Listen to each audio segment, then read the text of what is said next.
Well, welcome everybody. This is the the 2022-2027 Transportation Improvement Program webinar.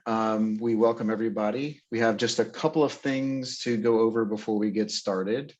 On the next slide. This is a webinar format, so your mic will be muted. You can see us, we can't see you. Please, if you have any questions, use the chat. If you would like to ask a question live in the flesh, we'll do that at the end of the webinar, and you can raise your hand to do that. Alternatively, at any point, if you want to have your question answered in writing, please use the Q&A function at the bottom of the screen. And without further ado, we'll do one quick poll just to see where everybody's from, where they're going. And we will, just a quick little interesting thing to see. Where in the Capital District do you live? And where in the Capital District do you work, if at all? So we'll give everybody just a quick moment to fill that out.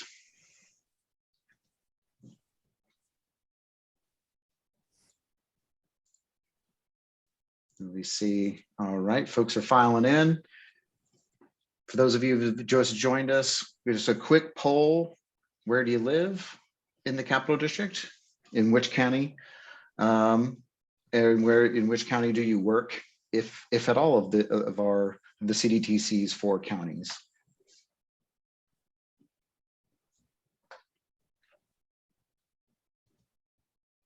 All right, and I guess we'll see if we have some answers here.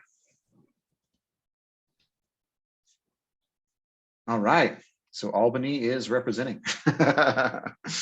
Well, welcome everyone. My name is Stephen Maples. I'm the Public Participation Specialist here at CDTC. Just like to welcome you to the Transportation Improvement Program webinar, here to find out about what is the TIP, what's in the TIP, and all of the different projects that have been selected. Without further ado, I'll turn it over to Sandy, our Executive Director, to give you a little bit of context. Good afternoon, everyone. Hopefully you are hearing me okay. Welcome to today's webinar on the Transportation Improvement Program. Again, I'm Sandy Misowitz. I'm the Executive Director. Just a brief intro of what CDTC is. We are the Metropolitan Planning Organization for the 4-county capital region. We cover Albany, Rensselaer, Saratoga, and Schenectady counties, except the town of Moreau and the village of South Glens Falls, which are actually in our sister organization, the Adirondack Glens Falls Transportation Council. CDTC is a regional transportation policymaking and planning organization that's federally funded. We allocate federal funds, federal transportation funds, to both planning projects as well as capital transportation projects. Our members include a policy board comprised of the 4 counties, the 8 cities in the region, the town of Colony by virtue of its size, population size, rotating town and village members, and regional and state agencies like Cdta, NISDOT, and the Capital District Regional Planning Commission. Some of the key functions of the MPO are to develop a metropolitan transportation plan. We refer to ours here in this region as New Visions 2050. These long-range plans are at least 20 years. Look out to develop a vision for the future of transportation in the regions that they serve. We update the MTP every 5 years. And we're next scheduled to do that in 2025. The Metropolitan Transportation Plan provides policies and planning and investment principles by which we program and assign federal transportation funds to projects. And that step is done in the Transportation Improvement Program. That's our 5-year capital program. We update it every 2 or 3 years, generally speaking 3 years these days. And this is why you're here listening in today. We also have a Unified Planning Work Program, which is a one-year plan that contains all of our staff level planning activities, consultant-led activities, and task budgets. But as I said, we're here today to talk about the draft 2022-2027 TIP, which we have been working on for about the last year. So with that, I'm going to turn it over to Andrew Tracy to begin the presentation. Okay, thank you very much, Sandy. Good evening, everybody. My name is Andrew Tracy. I'm a transportation engineer here at CDTC, and I'm going to go over the process we followed for the TIP call for projects and the process that we CDTC staff used to evaluate all the candidate projects that we received. So this process began last year on September 10th. We issued a call for projects to all of our local entities within the CDTC region. Following that, on September 24th, we held an informational workshop for all of the interested project sponsors. We provided a lot of information to them at the workshop, including how to apply, what the different types of project categories are, and we'll discuss that in more detail in a little while. For the first time this year, we had an online application system that we created through JotForm. There were 6 project applications, one for road projects, one for bridge projects, bicycle and pedestrian projects, another category for safety and intersection projects, and then a 6th and final category for other projects that didn't fit into the other 5. The applications for TIP projects were due on December 3rd. We received quite a few. We received 93 projects in total from 24 different project sponsors, including New York State DOT and a number of local project sponsors as well.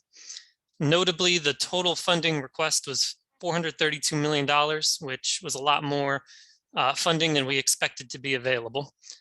So if you'll advance to the next slide, please. The first step we took following the receipt of all these applications was to evaluate them. So the CDTC Planning Committee, who would ultimately select candidate projects for funding, they requested to us that that CDTC staff evaluate each project in 2 different ways. We were to give each project a quantitative score, also called a benefit cost score. And this score is an estimate of the dollar value that the project will provide to the transportation system. So there's a lot that goes into calculating this score. We estimate for road and bridge projects, we estimate the value of the repair using an in-house travel demand model. We also estimate for different types of projects, we estimate different things like mobility benefits if the project is expected to have any congestion relief effect. Many projects had safety benefits as well that we could quantify, and benefits to the users, actual travelers on the network as well, in terms of fuel savings and wear and tear savings. So that was one component to the evaluation that was scored out of 50 points. We also evaluated each project qualitatively, giving it a merit score. This was designed to capture all of the things that couldn't be quantified numerically, such as benefits of the project to quality of life, the environment, promoting multimodal travel, bicycle pedestrian travel, safety and security, improving freight movements, improving operations, and more. There were 12 merit categories, and every CDTC staff member had a hand in evaluating the project in this way. So each project also received 50 points from the merit score for a total out of 100 points. We compiled all of this information together, and we ranked all of the projects within each category. So all of the road projects were ranked against one another, and all of the bridge projects were ranked against one another, and so on. If you advance to the next slide, please.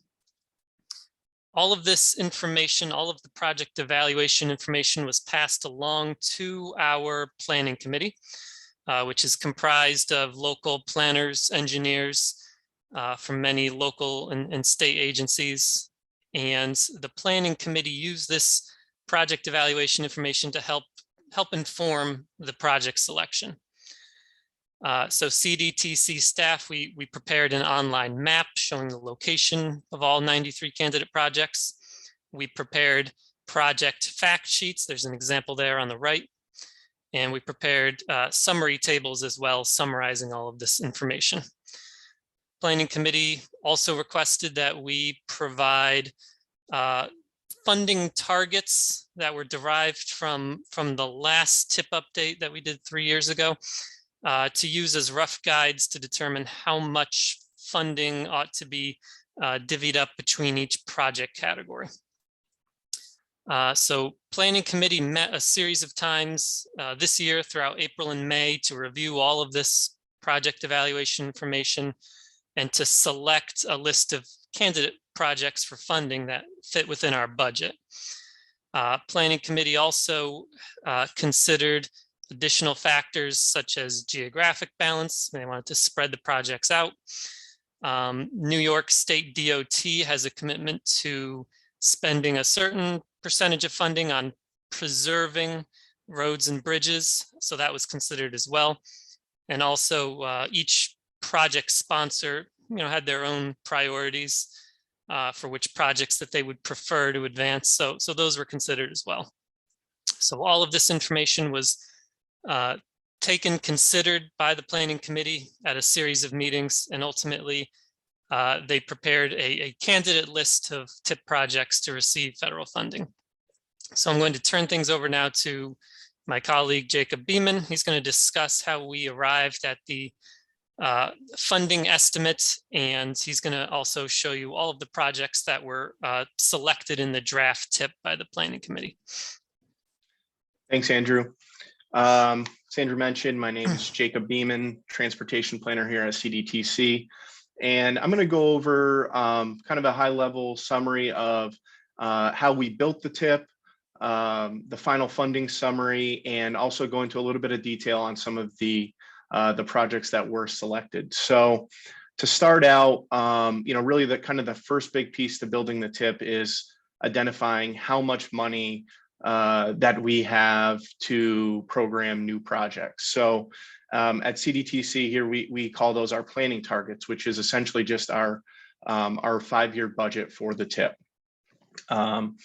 This number is developed in coordination with DOT as well as Cdta. DOT works with Federal Highway to get kind of the full statewide allocations of how much federal money is going to be available. It's then broken down into the DOT regions, and then broken down further into the MPO regions. So here at CDTC for this update process, we settled on about $392.6 million over the 5 years to program for our new TIP. And that is really the kind of the big number for our core funds. That includes all of our existing project roll-in, our regional set-asides and multi-site program projects, as well as all new site-specific project programming. So that $392 million is really kind of the big number that we're shooting for. And then we program chunks out of that. So the first big piece to program out of that is our existing project roll-in. And these are all of the projects on the existing 2019 to 2024 TIP that have not yet been obligated. So since those projects already have standing and are considered priority projects under this TIP, they will roll into the new TIP. Typically, those are in the first 2 years of the new TIP, and Planning Committee approved to roll all of those existing projects in for a total of about $86 million. So that's the first big piece to get pulled out of our budget. The second piece are all of our regional multi-site and set-aside projects. We have kind of two big pieces to this. The first one being our New York State DOT multi-site program.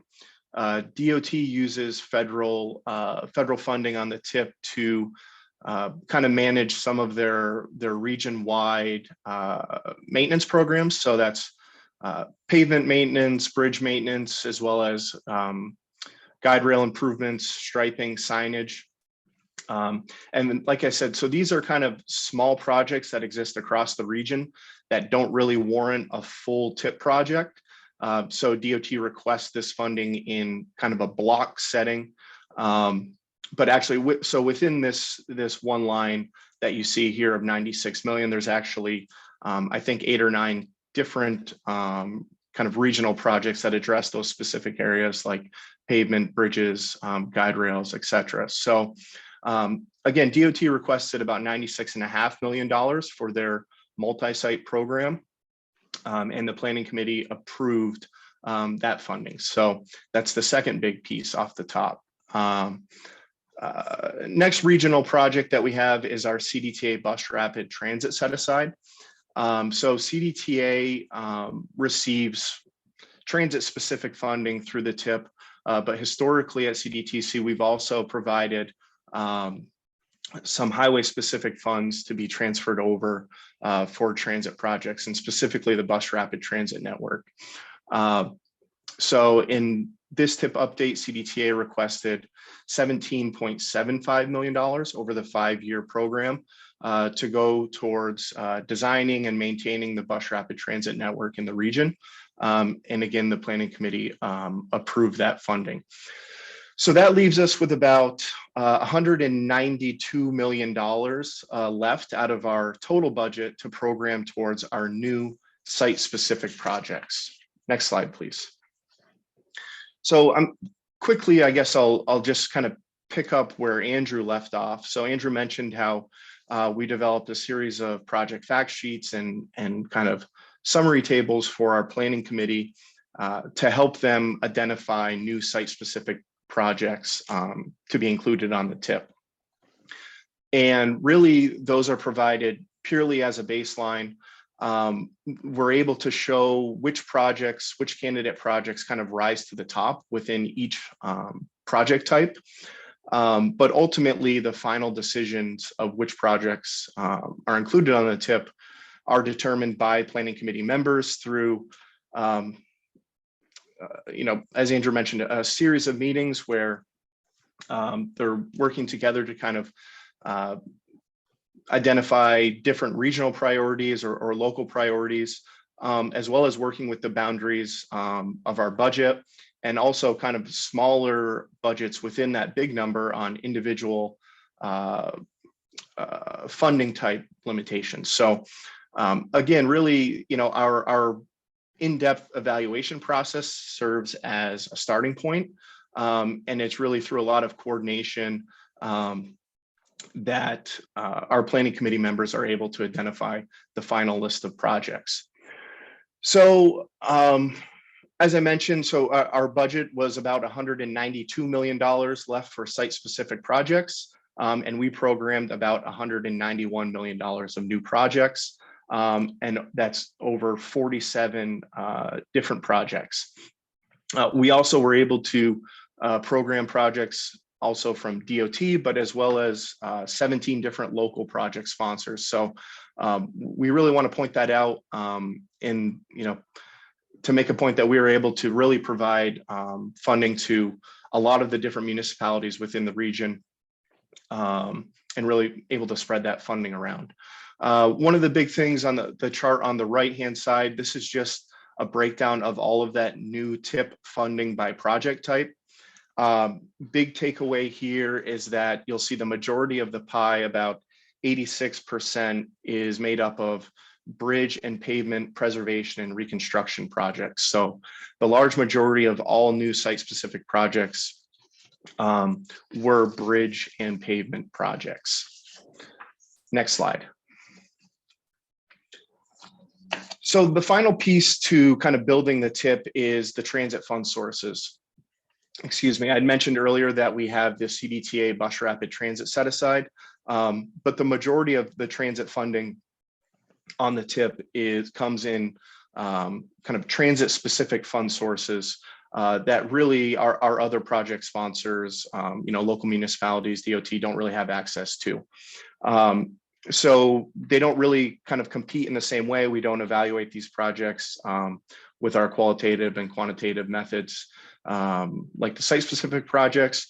Really, CDTA staff and CDTC staff work together to identify their projected funding over the next 5 years, and they work to assign that funding towards a series of kind of ongoing transit projects that continue really from tip to tip. So this list of projects here and total funding, it's really kind of updating the funding amounts for existing transit projects. So this last piece, we have about $117 million of transit specific funding programmed to the new tip. Next slide.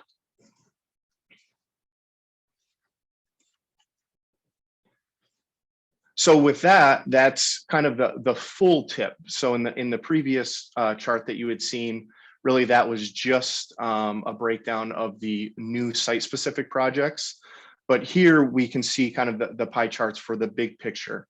And for this kind of the draft tips as it stands now, it's about $540 million of federal, state, local, as well as some other fund sources sprinkled in there.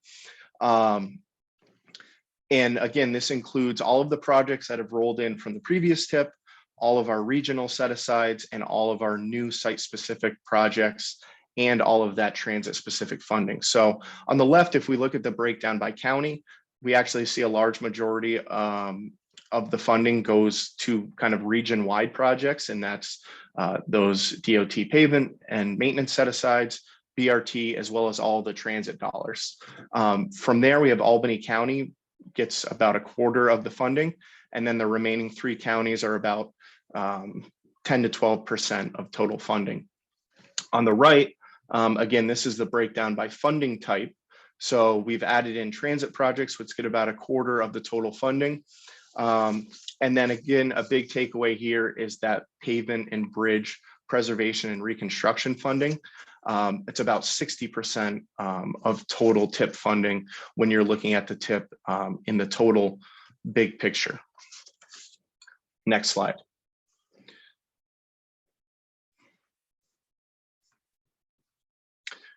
So now that we've kind of seen how the TIP is built and what the total funding amounts look like, I kind of just wanted to break it down a little bit more, look at each county specifically, and then I've kind of just picked out one project from each county that we can go into a little bit more detail on and show you the type of information that's going to be included in the TIP. So here we've shown just the Albany County. On the right, you'll see a map of all of the new TIP projects located in Albany County. Kind of hard to see at this level, but we do have an interactive map that you can go to after the webinar and kind of zoom in more detail. But really just wanted to kind of show it from that high level, and you can really kind of see where the projects are clustered when you're looking at it from the county level. On the left, we have a table here that just shows all of the project sponsors by count and total cost in Albany County. And I guess just first thing is that a project sponsor, that's really who brings the project to us and who is going to be responsible for implementing that project on the TIP. So you'll see DOT is typically on the list for every county, as well as all of our local municipal sponsors who have brought projects forward as well. So in Albany, total project count, there was 18 new projects assigned with about $100 million of new projects. And again, this is all of the site-specific projects, not really going into all those regional set-asides. And within Albany, that's about 52% of all of the new site-specific programming was programmed within Albany County. Next slide. So the Albany County project that we're going to take a little bit more of a look at is our Central Avenue Reconstruction project. And again, I just wanted to point out that right, the tip is draft as of now, but also these projects are in the very early stages. They are, you know, ideas and applications at this point, and actually the funding on the tip will provide the actual money to design that project and identify kind of more detailed information and specific locations of treatments and things like that. So first, we have the project name, Central Avenue Reconstruction. In parentheses, you'll see A611 and 176230. So on the left, the A611, that is our tip number, our tip identification number. And then the 176230 number is the DOT PIN or project identification number. So both of those numbers are really just ID numbers that are going to be used on the tip and as well as on the state tip by DOT.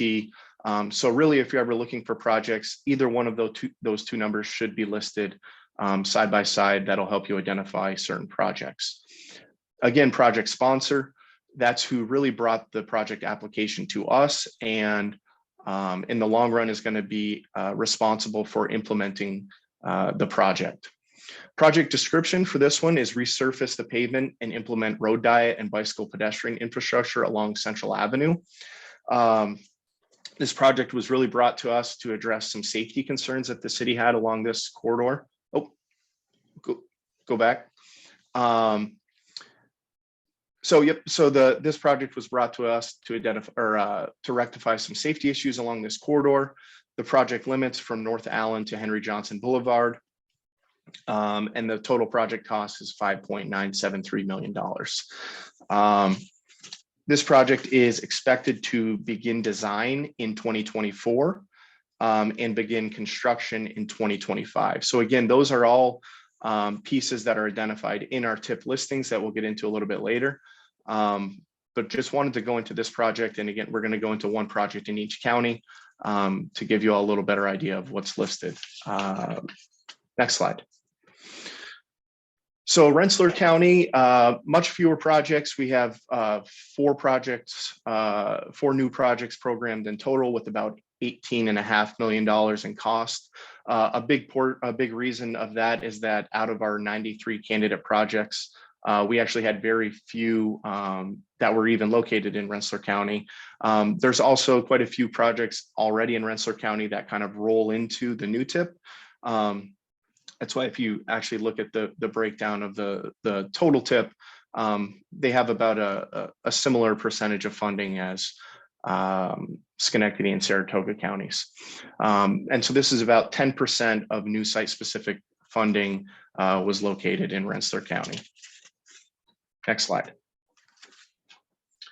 For the Rensselaer County project, this is the Route 7 pavement rehabilitation project. Again, we're trying to kind of touch on a few different project types. For Albany, the City of Albany project, that was really a kind of a road diet and bicycle and pedestrian improvements, where this one is more of a, kind of a traditional roadway repaving, resurfacing project. So DOT is the project sponsor, so it means that they will be responsible for implementing this project. Again, project description, pretty basic at this point. Rehabilitate the pavement along Route 7 in the town of Brunswick.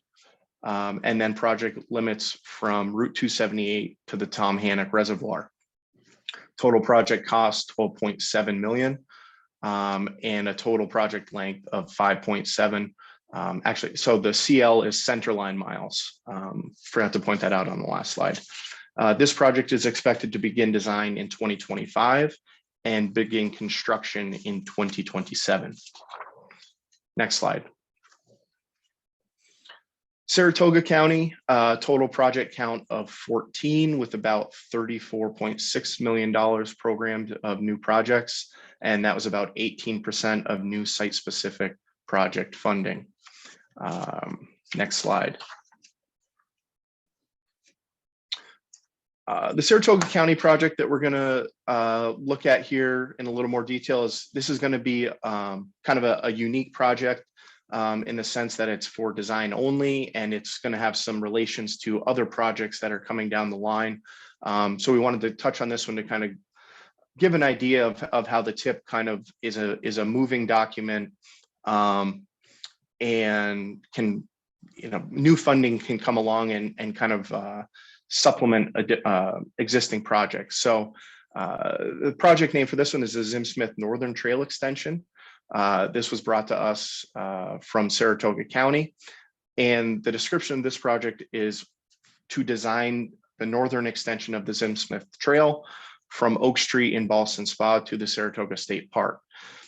So again, the funding that we are programming right now as part of our TIP update process is to only design the project from its existing terminus in Ballston Spa to the Saratoga State Park. However, Saratoga County has kind of applied and received an additional $1.872 million from a different statewide solicitation to actually construct kind of the first phase of this from where it is now in Ballston Spa to Malta Avenue in the town of Malta. So this kind of is going to be coming on the tip very soon. So they've, the first piece is designing it through our TIP project, and then they've gone ahead and gone to other sources to look for the construction dollars that we will then have to add that project to the TIP, even though it wasn't really included in part of our update process. So we really wanted to kind of point out how these things can evolve, and project sponsors can kind of seek other federal funding opportunities and then bring that into the TIP to kind of leverage their existing funding that they have. Next slide. Schenectady County, we have a total of 11 projects programmed with about 38 million of new programming. And this is about 20% of the new site-specific funding. Next slide. The Schenectady County project, again, this is actually another one that's a little bit unique. We don't see a lot of these on the TIP, but they seem to be becoming a little bit more frequent. This is the I-890 exit 4C State Street, Washington Ave planning and environmental linkages study. So the sponsor for this one was the county, Schenectady County, so they'll be responsible for managing it and implementing it. But what this study really is, as the previous project in Saratoga County, that was a design only project. Well, this study is actually going to be almost the step before design in a planning and environmental linkages study. It's really meant to evaluate different alternatives that could kind of address the purpose and need of the project. And they're looking at kind of all the environmental impacts that could be there, as well as any historical constraints or really any limiting factors that is going to allow them to narrow down a really wide array of project alternatives down to one or two recommendations that they could then bring to us or another funding opportunity as a more discrete project. And then that project would then be funded for design or construction. So again, in this case, this project, $440,000, and this is only a study. There will be no construction that's directly linked to the funding that's on the TIP right now. Next slide. And then, so the last slide here kind of related to the TIP funding piece is how to read the TIP. So we've gone through just a few, really only a small portion of the projects that we've funded through this TIP update. But to really kind of dig into the details of all of them, the TIP listings are going to be the best place to do that. And they're included in our draft TIP document that's online. However, the TIP listings can get a little confusing. So we've tried to lay it out here in a little bit clearer fashion. So I'm going to start from the upper left. And I guess I should point out too, the top bar on this table kind of points out where or it's technically labels for the information that's shown below, but it's really not that clear in most cases. So I'm going to try to make this as easy as possible. So in the top left, you'll see the project sponsor. And then directly below that is the DOT PIN. Again, that's really just an identification number. And it makes it a little easier to kind of search for a specific project. If you know the PIN, that might be easier to search for than potentially the project description, which could get a little cluttered in some cases. Down on the bottom, you'll see the county listed. And again, that's the location of the county. Not necessarily, doesn't have anything to do with the project sponsor. In the big box in the center, that is the project description. Really, like I said, a lot of times at the tip level, it's kind of basic, maybe vague in some cases, but at this point in the project, that may be all that's known. The tip number is also included in the project description. And you'll see in this case, there's also some additional information that's regarding an eligible fund source. So this is actually the listing for the first project in Albany that we looked at. It's using highway safety improvement money, which is a fund source that has to meet certain safety criteria, and that statement needs to be in the project description to meet federal guidance. So you'll see certain things like that seem a little bit clunky, but they're there for kind of federal regulations. The next box is the fund source. Again, I mentioned, we kind of looked at the budgets from a big picture, but within those total budgets, there are a variety of different federal fund sources as well as state and local dollars. And the tip breaks down all of that individually and how much federal funding is going to be there, as well as the local match. So for each line, you can see how much federal, local, and state money is going to be included in any particular project. The next line, that's going to be your total cost at the bottom. And then the phase information will be in the next column over.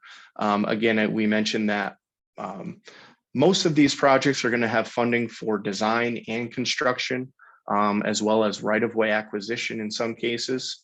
Some of them will only be for design.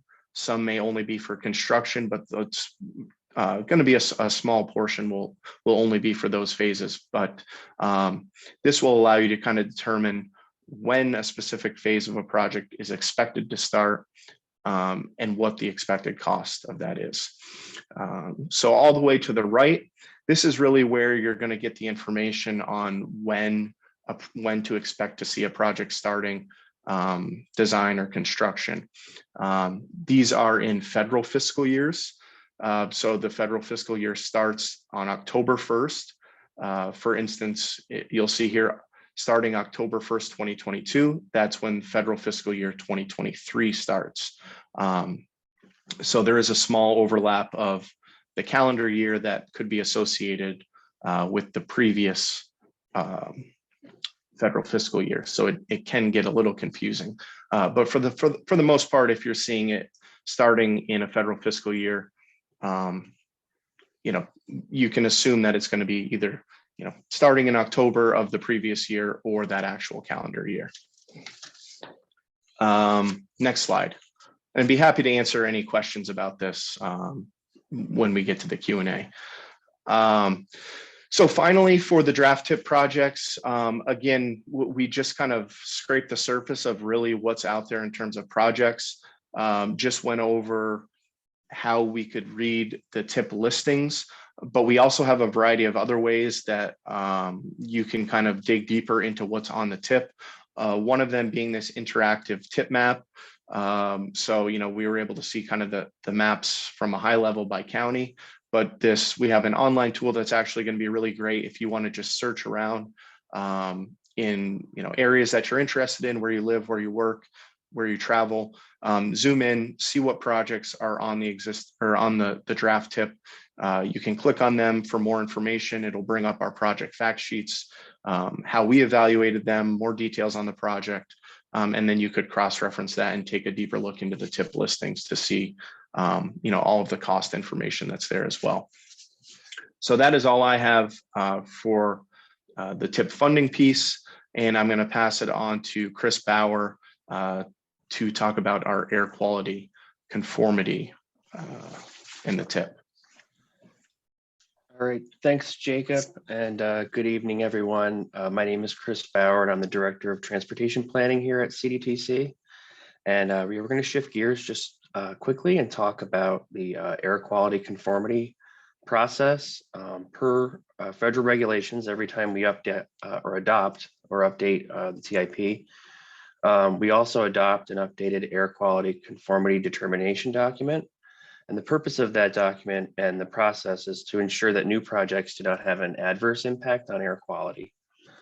Our current official air quality designation is non-attainment for the 1997 National Ambient Air Quality Standards, and in attainment for all other national air quality standards, including the more stringent 2008 standards.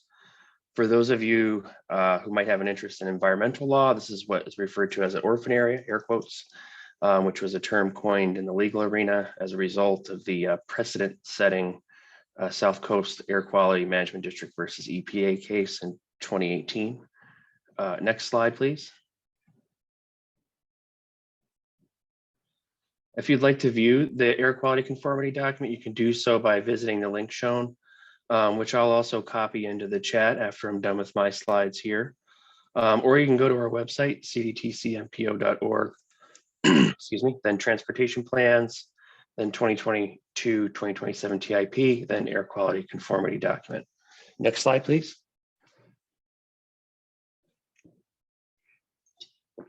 So there's a process we go through whenever we develop this new air quality conformity document, which includes coordination with our surrounding New York State DOT regions, our MPO neighbor to the north, the Adirondack Glens Falls Transportation Council, and with federal and state regulatory agencies like EPA and DEC.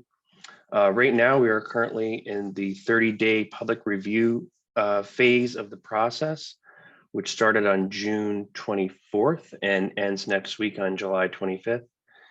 If you would like to submit a comment on the conformity determination, you can do so by writing an email to cdtc@cdtcmpo.org with air quality in the subject line.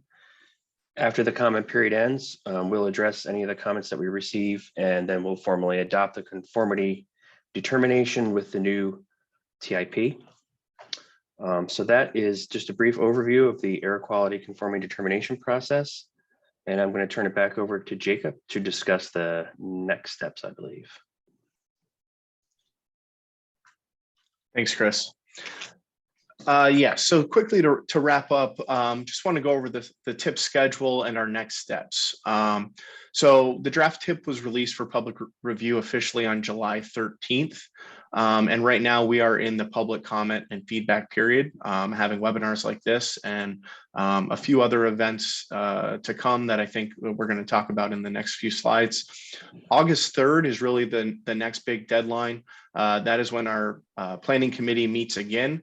And at that point, we will be asking them to recommend the draft tip to the policy board for final approval. Again, this is pending any major changes in the final days of the public comment period or anything that may happen during this part of the public comment period. But really, we do have a small overlap as all public comments are going to be due on Friday, August 12th. So if you are looking to comment on the tip, August 12th is the final deadline for that. And then finally in September, on September 1st, that is when our policy board will be meeting again. And, if all goes as planned, the recommendation to finalize the draft tip to final will be on the agenda for that policy board meeting. At that point, everything that you've seen here, again, pending any changes, will be finalized. and then made official. And the new tip will begin sometime in the fall of 2023 or 2022. Next slide. I think I'll pass it over to you now, Stephen. Yeah, thank you. Yes, everyone. So we've come to the portion where we are asking for your involvement. We have, first of all, a few events that are going to be happening throughout the Capital District, where you'll have the opportunity to talk to us, CDTC staff, in person, live and in the flesh, and talk to us about it, what your concerns are, what you love about it, what you hate about it, what is the process, if there was something that we didn't understand, it'll be an opportunity to talk to us directly, and either get an answer on the spot, or we'll put together the answer and get back to you in that way. So we're going to be doing very quickly, you can see the schedule in front of you, in a variety of different styles, a couple open houses, an open house up in Saratoga County and at the Albany Public Library. And then we're going to start doing a couple pop-up events at the Choice Farmers Market and the Schenectady Green Market on the weekend. So we're going to try to be out in the community as much as we can to hear from you. And we may be adding some future events around the Capital District, but just that same feedback portal, that tip feedback portal, is where we'll post any and all information related to events that may be occurring. And on that note, we'll go to the next slide, where we will talk about the tip feedback portal itself. So this is sort of the nerve center for all things tip in feedback in this process of looking at the tip, evaluating it, and then getting your feedback in. You can go to the website that's right on the screen there for you.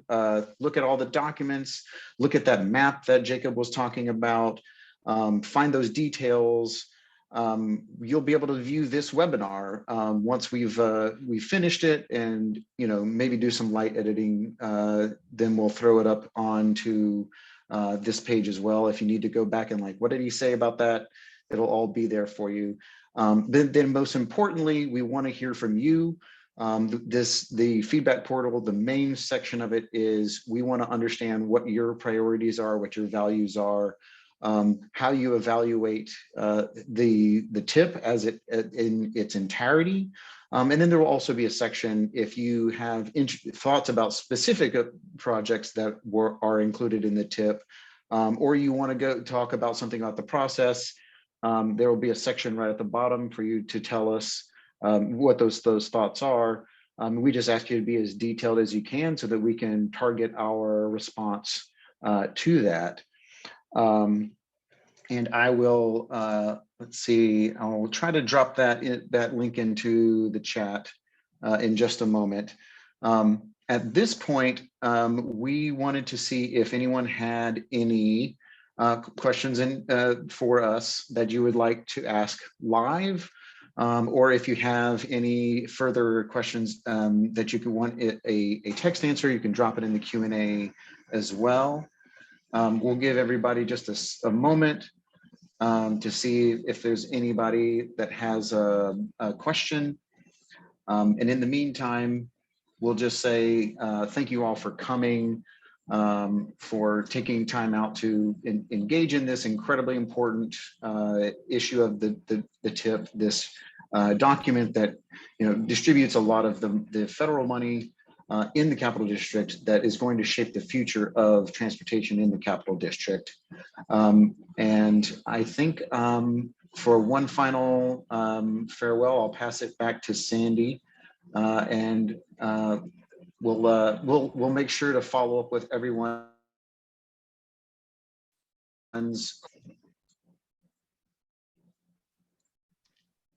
Thanks. Thank you, Stephen, and thank you to the entire CDTC team for the great overview of the Transportation Improvement Program, which represented a tremendous amount of work on the part of our staff, our planning committee members, project applicants, and our policy board. So, I just wanted to thank everyone for being involved and all the hard work that's been done to get us to where we are today. It does look like we have one open question. We did have two questions asked and answered as part of the webinar. I'll just read the two questions that were asked and answered, and then we'll go to the third one. The first one that was asked was, do pavement preservation projects fall under complete streets requirements or only bike ped projects? Beyond preservation. Say that again, I'm sorry. Beyond preservation. Oh, I I'm sorry, believe. beyond preservation. I'm not actually sure. I read that incorrectly. You are correct. The quick response was, most pavement preservation projects involve resurfacing, restriping, and maintaining existing multimodal features. Projects adding new complete streets features such as new sidewalks or bike lanes would generally fall under the beyond preservation category. Complete streets requirements vary among local jurisdictions based on their local complete streets policies. The second question that was asked, cement making is a major source of greenhouse gas emissions. Will pavement materials used take into account life cycle greenhouse gas emissions as they should under the, and I think this is the acronym for the new climate law here in New York State, and forgive me that I don't know the exact words that go with that acronym. But the answer and response was, life cycle greenhouse gas emissions for pavement projects were not estimated. For road projects, the facility life benefits of a pavement treatment was calculated based on the current pavement condition and the expected service life of the treatment applied. Projects with more cost-effective treatments received a higher quantitative score. In addition, CDTC staff assigned a merit score to each project. One of the merit score categories was greenhouse gas emissions reduction, and another was other environmental or health benefit. Projects expected to reduce greenhouse gas emissions scored more points in these categories. And now we'll move to the two open questions. Looks like this is more conversational in nature. I'll just point out in response, policy engagement with the gravity and urgency of the climate crisis is only beginning. Decades late, per reports, President Biden may declare a climate emergency this week. Repaving is of course necessary for public safety, but going forward, it is vital to minimize life cycle greenhouse gas emissions and choice of materials. This issue just occurred to me during this presentation, and he will be bringing it to the attention of the New York State Climate Action Council. Thank you, Mark. And I believe that is all of the questions and comments and answers. So with that, unless there is anything else that the group would like to add, thank you all for your attention. The public comment period officially closes August 12th. So please submit any questions or comments you may have. And we thank you for your attention again. Have a good afternoon.